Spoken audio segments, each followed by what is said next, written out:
So Renee, if you would tell us about the new exhibit coming to the BCMM.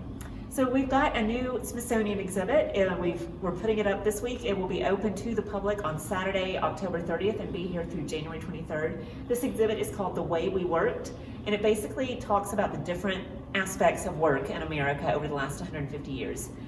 Most of the images are on this exhibit are coming to us from the National Archives. So you've got really old pictures of logging back in the late 1800s, early 1900s, all the way up to, as you can see here, astronauts and space travel. So all the different types of work, but it looks at like where we worked, how we worked, who worked, and why why we work in the first place, and sort of goes really deep into that. But there's lots of engaging elements, so you can dig a lot deeper into that. Lots of images, some objects to dig into. But then the thing that we did, something we always do here at the museum, is we supplemented it with local and regional history. So we were really lucky. We had lots of individual loaners, but also quite a few businesses and organizations that gave us a lot of information and images so that we could create a sort of supplementary display around the room on the walls, all about local and regional work history. And again, mostly it's historic because we've been tapping into historic images for that, but there are a few more modern images. For instance,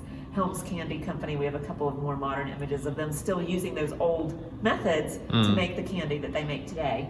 And then also some great objects from people like the Buchanan County Historical Society has loaned us some wonderful items to do with coal mining. We've got things to do with King Roger's Grocery Store, which was a grocery store here in Bristol for years and years, and a lot of other things that I think people will find really interesting. So how long will the exhibit be here?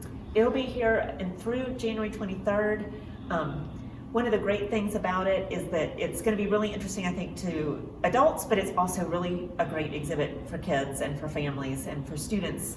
And because it's a Smithsonian exhibit, we have a huge amount of educational assets that go along with it, including lesson plans, educator manuals, reading lists, and we're partnering with the Bristol Public Library, who is going to have a display of books related to the history of work over there. And also we're going to then be directing people with a bibliography of books that they can check out from the library.